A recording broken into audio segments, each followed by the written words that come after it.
বিদ্যুৎপৃষ্ট হয়ে মৃত্যু হলো হারভেস্টিং গাড়ি চালকের। চালককে বাঁচাতে গিয়ে বিদ্যুৎপৃষ্ট হয়ে গুরুতর আহত হলেন খালাসিও। আশঙ্কাজনক অবস্থায় তাকে স্থানীয় হাসপাতালে চিকিৎসার জন্য পাঠানো হয়েছে। ঘটনাটি ঘটেছে বীরভূমের মল্লারপুর থানার রুকুনপুর গ্রাম সংলগ্ন মাঠে। ঘটনার খবর পেয়ে ঘটনাস্থলে পৌঁছায় মল্লারপুর থানার পুলিশ ও রামপুরহাট দমকল বাহিনী। প্রত্যক্ষদর্শীদের কাছ থেকে জানা গিয়েছে, আজ 10টা নাগাদ ধান কাটার জন্য একটি হারভেস্টিং গাড়ি রাস্তা থেকে চাষ জমিতে নামছিল। সেই সময় মাথার উপরে থাকা 11,000 ভোল্ট ক্ষমতাসম্পন্ন বিদ্যুতের তারের সংস্পর্শে এসে পড়ে হারভেস্টিং গাড়ির চালকের কেবিন। তাতেই বিদ্যুৎপৃষ্ট হয়ে পড়েন চালক। তাকে বাঁচাতে যান খালাসি, তিনিও বিদ্যুৎপৃষ্ট হয়ে পড়েন। ঘটনাস্থলেই মৃত্যু হয় চালকের। তবে খালাসির অবস্থা আশঙ্কাজনক। তাকে উদ্ধার করে মল্লারপুর ব্লক হাসপাতালে চিকিৎসার জন্য ভর্তি করা হয়েছে। মল্লারপুর থেকে অঞ্জন দাসের রিপোর্ট, তারাপীঠ টিভি। বলে হয় না, গ্যাপটা মেনটেন করেনি, ও বুঝতে পারেনি যে লোয়ার গ্যাপ আছে, লোয়ার গ্যাপে যেতে গিয়ে উপর দিয়ে লেগেছে তারে। আইটেন্সের তার ছিল 11,000, তার সেখানে কানেকশন হয়ে সে বিদ্যুৎপৃষ্ট হয়ে মারা গেছে। এখনো পর্যন্ত পরিচয় পাওয়া যায়, এখন পর্যন্ত পরিচয় পাওয়া যায়। কজন মারা গেছে? দুজন মারা গেছে আপাতত। এখন একজনকে বাঁচাতে গিয়ে একজন মারা গেছে। এটা কি ড্রাইভার? মেবি, আমরাও জানি না ঠিক ড্রাইভার না খালাসি, কিন্তু আমরা যেটা দেখলাম ড্রাইভার কিংবা খালাসি কী হবে এটা বলা মুশকিল। এখন জানবেন ওরা, যারা ছিল, যারা এনেছে তারাই জানবে ব্যাপারটা পুরো। তারা নিয়ে এসে কিছু জানতে পারে না, এখন পর্যন্ত কোনো ডিটেলস পাই না।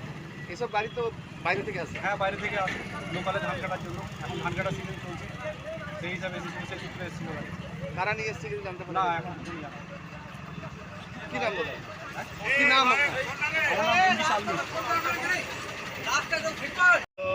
ওই ট্রাক্টরের ওপরে যে হারভেস্টার গাড়িগুলো ধান কাটার জন্য এখন এনেছে, তাই একটা মাঠে ধান কাটার জন্য এই গাড়িটা যাচ্ছিল, কিন্তু ওরা তার ফলো না করে ওই গাড়ির ওপরে একজন বসেছিল আর ট্রাক্টর চালাচ্ছিল আর কি। ওই তারে ওই ওদের যে বাংকারের মতন থাকে সেটা ঠেকে গিয়ে স্পটেই একজন ডেড হয়, আর যে ড্রাইভার সে ওকে বাঁচাতে গিয়ে গাড়ি বডি হয়ে থাকার কারণে ও স্পট হয়ে ওকে হসপিটাল নিয়ে যাওয়া হয়েছে অচেতন অবস্থায়। তো আশা করি বাঁচবে। আপাতত কজন মারা গেছে? এখনও পর্যন্ত দুজন। এখন উনি বেঁচে আছে নাকি জানি না, হসপিটাল নিয়ে যাওয়া হয়েছে। ঘটনাস্থলে একজন মারা গেছে, ঘটনাস্থলে একজন একদম পুড়ে গেছে, আর একজনকে হসপিটালাইজ করা হয়েছে। হসপিটালে নিয়ে যাওয়া হয়েছে। কিভাবে হলো?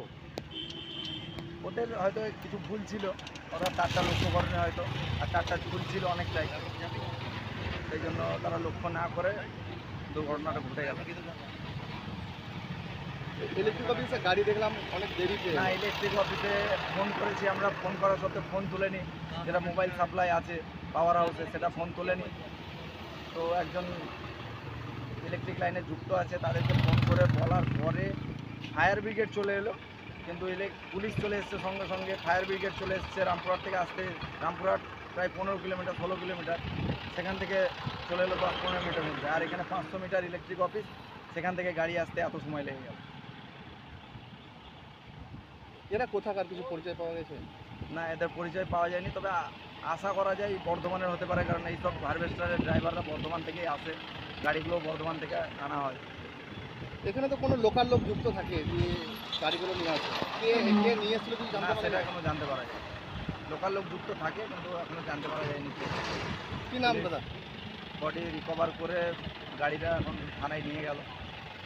কি নাম দাদা আপনার? রাসেল।